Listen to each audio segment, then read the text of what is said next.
Alhamdulillahi ala ni'matil iman. Alhamdulillahi ala ni'matil Islam. Alhamdulillahi ala ni'matil hidayah. Kisah Nabi Muhammad Sallallahu Alaihi Wasallam sangat mencintai daripada umatnya.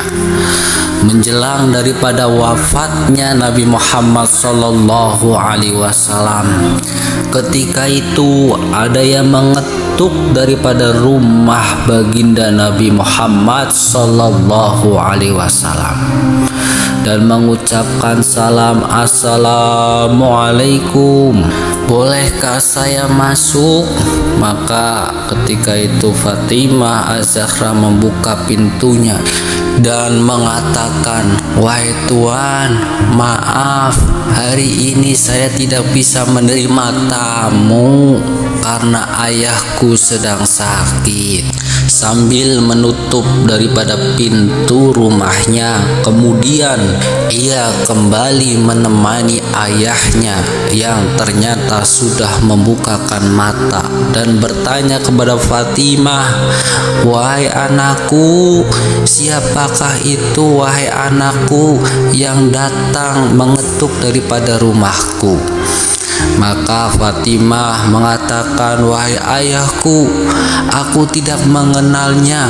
Sepertinya adalah orang yang baru kali ini aku melihatnya."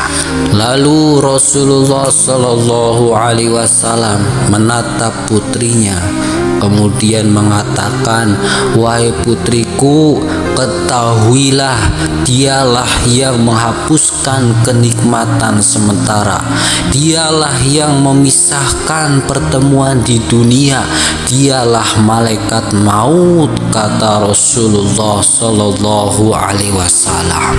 Mendengar daripada apa yang dikatakan ayahnya, maka seketika itu Fatimah pun menahan ledakan tangisnya. Subhanallah. Kemudian malaikat maut mendatangi daripada Nabi Muhammad Sallallahu Alaihi Wasallam. Terus ditanya oleh Rasulullah, "Wahai malaikat Israel, di mana Jibril? Kenapa tidak ikut bersamamu menyertainya?" Kemudian dipanggillah Jibril alaihi wasallam yang sebelumnya sudah bersiap di atas langit dunia menyambut ruh kekasih Allah dan penghulu dunia ini. Kemudian Nabi mengatakan, "Wahai Jibril, jelaskan apa hakku nanti di hadapan Allah Subhanahu wa Ta'ala." Maka malaikat Jibril mengatakan, "Wahai kekasih Allah, wahai Nabi Allah, pintu-pintu langit telah terbuka, para malaikat telah menanti daripada ruhmu. Semua pintu surga terbuka lebar menantimu." Mendengar apa yang disampaikan oleh malaikat Jibril alaihi wasallam, Nabi tidak merasa bangga, Nabi tidak merasa bahagia, namun matanya masih penuh dengan kecemasan. Maka malaikat Jibril mengatakan, "Ya Rasulullah, engkau tidak senang mendengar kabar ini, wahai kekasih Allah." Maka Nabi mengatakan, "Wahai Jibril, bukan itu apa yang aku inginkan, tapi bagaimana dengan umatku setelah peninggalanku? Apa yang Allah janjikan kepada umatku?" Kemudian malaikat Jibril mengatakan, "Wahai Rasulullah, wahai kekasih Allah, aku pernah mendengar Allah berfirman kepadaku, kuharamkan surga bagi siapa saja kecuali umat Muhammad telah berada di dalamnya." Subhanallah, hidayah. Mendengar daripada apa yang disampaikan Jibril, Nabi Muhammad sedikit lega. Kemudian saatnya malaikat Israel melakukan tugasnya. Perlahan ruh Rasulullah ditarik. Nampak seluruh tubuh Rasulullah bersimbah peluh, urat-urat lehernya menegang. Fatimah terpejam. Ali yang ada di sampingnya menunduk semakin dalam, dan Jibril memalingkan mukanya. Kemudian Nabi Muhammad SAW bertanya kepada malaikat Jibril, "Wahai Jibril, jika engkau melihat aku hingga engkau palingkan wajahmu?"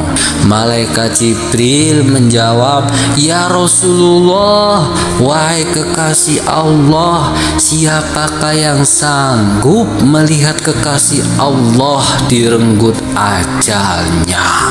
Kemudian terdengarlah Rasulullah mengadu karena sakit yang tiada tertahankan lagi, dan bertanya kepada malaikat maut, "Wahai malaikat maut, inikah rasanya sakaratul maut? Inikah rasanya ketika ruh keluar daripada jasadnya?" Maka malaikat Israel mengatakan, "Ya Rasulullah, wahai kekasih Allah, ini sudah saya pelankan wahai Rasulullah, udah paling pelan ya Rasulullah."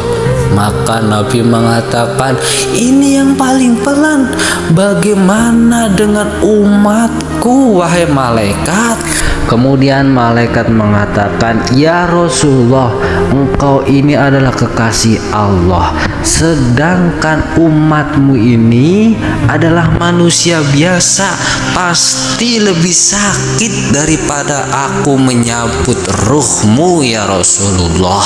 Kemudian Nabi berdoa, "Ya Allah, dahsyatnya sakit sakaratul maut ini ya Allah.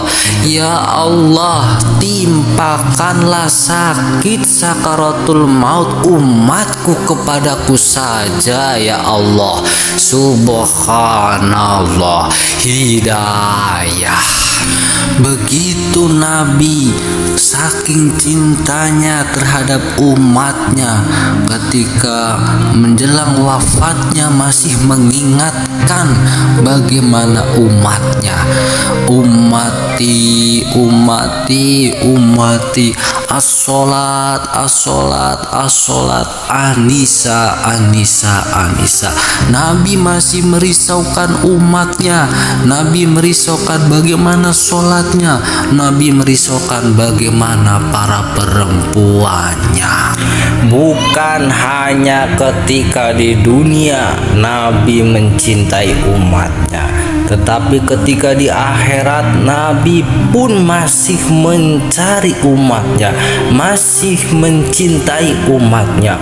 Ketika di padang mahsyar yang begitu luas dan begitu panas, maka Nabi mencari umatnya dan memberikan minum dari telaga Kausar. Subhanallah.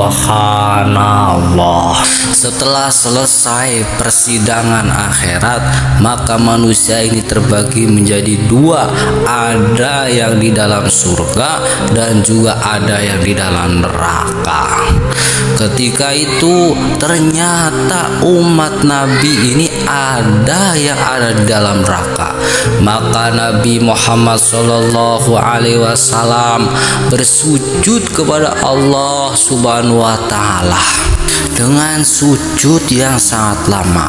Maka Allah Subhanahu wa taala berfirman, "Wahai Muhammad, angkatlah kepalamu, mintalah niscaya doamu akan dikabulkan, dan mintalah syafaat, pasti syafaatmu diterima." Maka Nabi Muhammad SAW mengatakan, "Ya Allah, umatku yang ada di neraka ya Allah, angkatlah daripada neraka ya Allah, yang ada iman walaupun sebesar biji kurma." Maka Allah Subhanahu wa taala mengabulkan daripada permintaan Nabi. Nabi masuk ke dalam neraka, lalu mengambil umatnya yang ada di dalam neraka yang memiliki iman walaupun sebesar biji kurma. Kemudian Nabi sujud lagi kepada Allah dengan sujud yang sangat lama, dan Allah berfirman, "Angkatlah kepalamu Muhammad, mintalah niscaya engkau akan dikabulkan, mintalah syafaat, niscaya syafaatmu diterima." Kemudian Nabi berdoa, "Ya Allah, angkatlah umatku yang ada di dalam neraka yang mempunyai iman walaupun sebesar biji sawi." Subhanallah. Kemudian Nabi mengangkat daripada umatnya yang ada di dalam neraka, mencari umatnya yang ada di dalam neraka yang memiliki iman walaupun sebesar biji sawi. Ketiga kalinya Nabi sujud lagi kepada Allah dan meminta, "Ya Allah, angkatlah umatku yang ada di dalam neraka walaupun dia tidak mempunyai amal, tetapi ketika di dunia dia pernah mengucapkan kalimat la ilaha illallah." Allah pun mengabulkan, Allah pun menerima daripada doa Nabi Muhammad SAW. Kemudian Nabi kembali lagi ke neraka dan mencari umatnya yang banyak dosa, yang tidak pernah buat amal, tetapi dalam hatinya ada kalimat la ilaha illallah. Subhanallah. Inilah kisah daripada Nabi Muhammad SAW, tetap mencintai umatnya, bukan hanya di dunia, ketika di akhirat pun Nabi masih mencintai umatnya. Mudah-mudahan kisah ini semakin kita rindu dengan Nabi, semakin cinta dengan Nabi.